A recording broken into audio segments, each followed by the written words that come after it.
Hello, good afternoon. Very nice to have this time with you.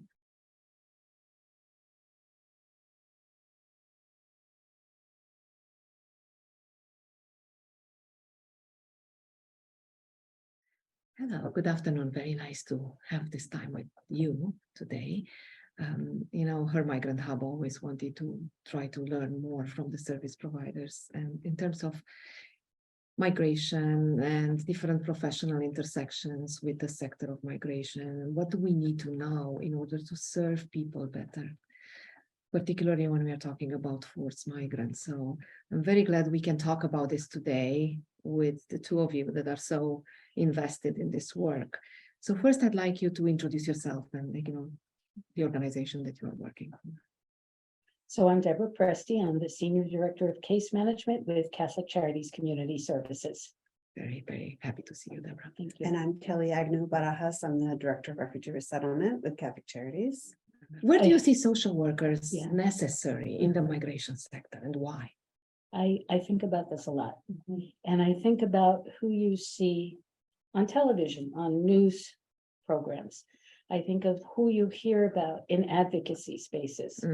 With the exception of Kelly, you don't see a lot of social workers. Thank you, yes. And you have to say to yourself, why is that? Why are we not being called upon to be the spokespersons for this particular population? And I think it has something to do with who we are as a profession. I think we navigate direct service spaces more than we do advocacy spaces, more than we do macro level work. I think, and you could correct me if I'm wrong, but I think there's still a lot of direct service providers who are direct service folks who are coming into social work. I wanted to reflect a little bit, like thinking back at the curriculum, at social work curriculum. To what extent did it prepare you? Did it help you even advance your work, or did it prepare you for this work? And what are some of the gaps that we need to know about? Well, mine is really fresh in my mind if you want me to start.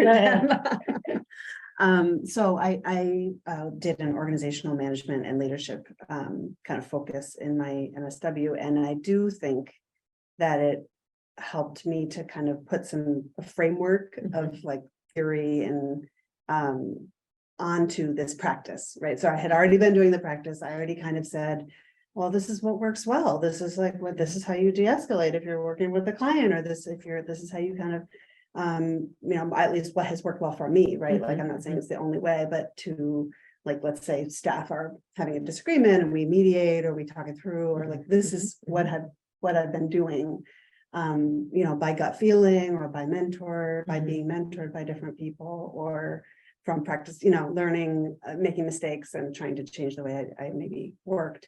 So it helped me to say, oh, there's like a name for that. There's like, certain leadership, or there's like different names of things that I didn't kind of know that they were being called that. And it's like very helpful and it's comforting in a way to like be, Validated. There's validation, and there's some like reinforcement of like, well, this is kind of why it has worked well, because there's like a theory of knowledge and theory of, research behind it. So that was interesting. I would say in this particular field, though, it was sadly very lacking. I did take some classes that was my focus, was the Hunter calls it something of practice, like a field of practice, or some FOP, field of practice. So it was on global migration, immigrants and refugees, and it was like, just the classes that I took that were focusing on that were very zoomed out, very theoretical. And I did find it frustrating doing the work I do while I was in school, saying like, can we just talk about like what was happening in the forest of Hungary that particular week? I remember that crisis was happening at that particular moment, or anything about what's happening in Central America. It was kind of like based on just very old information.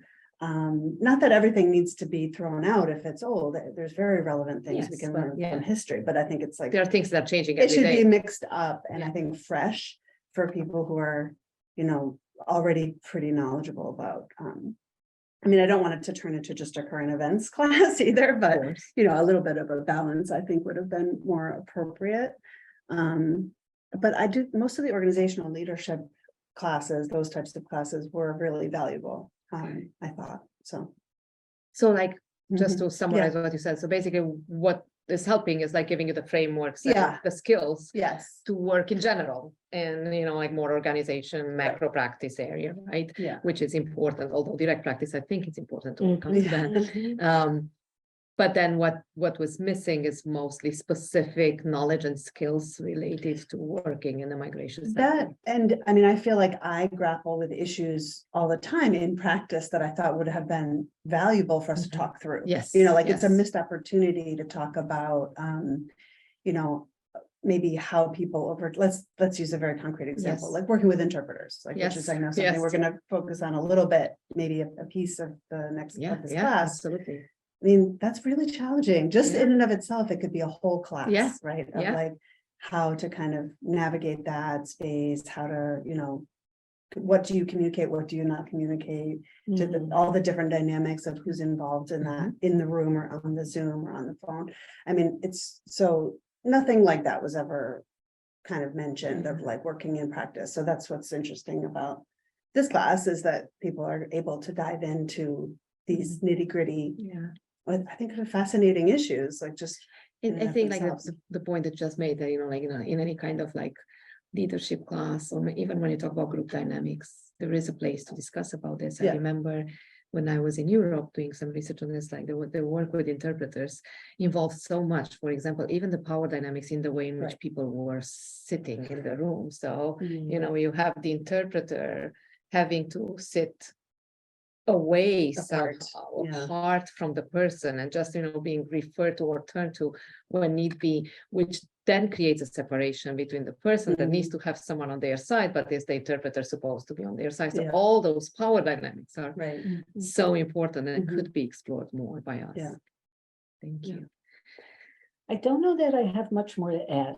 My own education goes back, and it was more about how to be with people Mhm. in a helpful way, Mhm. in an exploratory way, and how to, how to enunciate what compassion looks like, and how you actually do that with the way you sit, the things you ask. Mhm. I would say, in thinking over the years about the people that I have supervised as a field instructor, I can't think of anything that really was specifically geared toward this population. Mhm. This is very new Yeah. in my experience, at Mhm. least. I will say that trauma has come up Mhm. in educational environments, and I think that is extremely relevant. But whether or not it has been made this explicitly linked, I can't think of when I am aware that that's happened. And here's where I think the schools are doing something really good. The interns have the critical thinking. I know we That's talked great. about this. I mean, before. this is the best news I had Yeah. in one. The interns have, at least these interns now have the critical thinking, they have the determination, they have the, what's the word I'm looking for?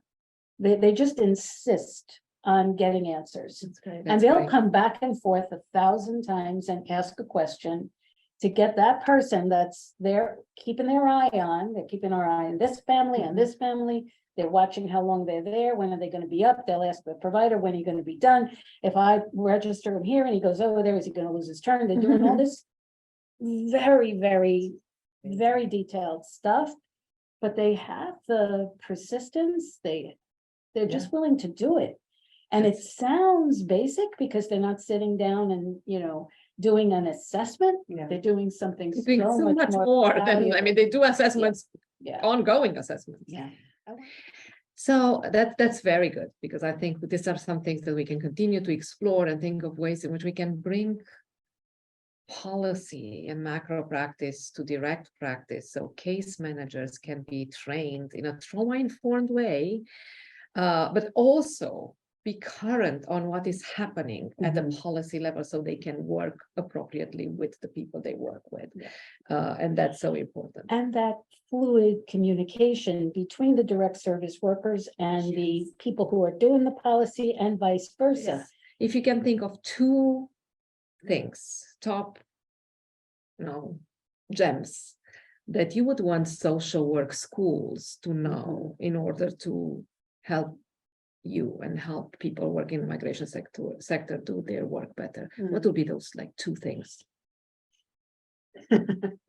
I'm trying to help you narrow down because Yeah. I think there are a million. I but- mean, there's so many things, I think, working in refugee resettlement over the years, and, you know, I'm a white woman, and, you know, I speak Spanish, but beyond that, you know, I'm a white woman, so it's like, I am constantly learning, Yeah. and you have to be open, receptive, have a sense of humility going into Yeah. every Mm. situation, like knowing when you're wrong, Mhm, mhm. constantly admitting the mistakes you make, Mhm. in communicating, in like any little clerical error or anything that you do, because, you know, we're not perfect, and Yeah. also trying to model that of saying, like, I don't want you to be perfect either. I expect mistakes. I expect that you're gonna have to hear something, you know, 3, 4, 5, 6 times before you actually internalize it and know something.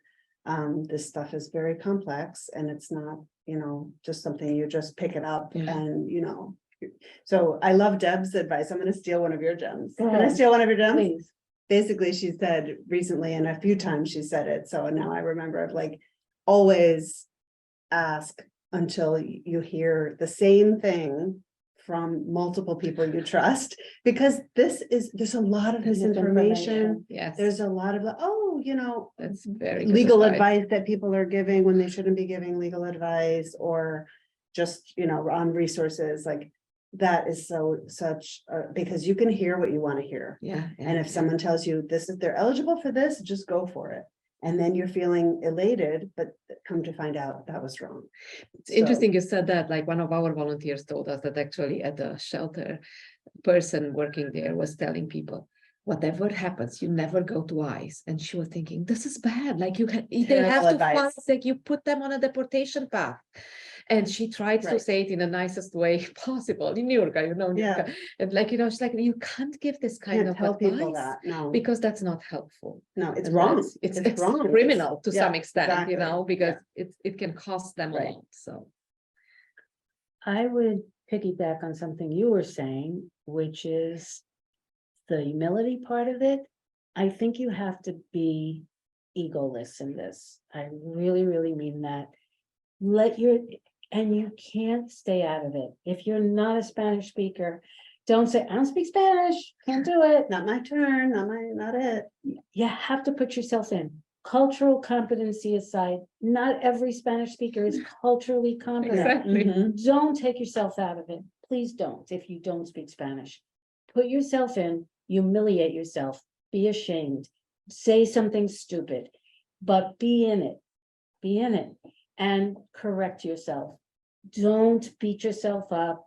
Don't agonize. Don't be so self-aware that you're self-absorbed. Mhm. Just say, oh my God, that was embarrassing. That was a dumb thing to say. The other day, very dumb thing. I told a number of Latinx women what these folks want to eat. And I could see them cringe. I could see them cringe, like, Like, we don't want that, we don't want that. what's she doing telling us What? what Venezuelans want to eat? I Yeah. was kind of saying they don't like hot, spicy food like they're getting in the shelter, but it was the wrong thing it shouldn't have come from me. So embarrass yourself, say you're sorry, but exactly what you said, go in there with humility, make mistakes, but go in. Yeah, that's amazing. Be vulnerable because we need to be vulnerable. We are. Yeah. Thank you so much. This was awesome. Thank you. We will-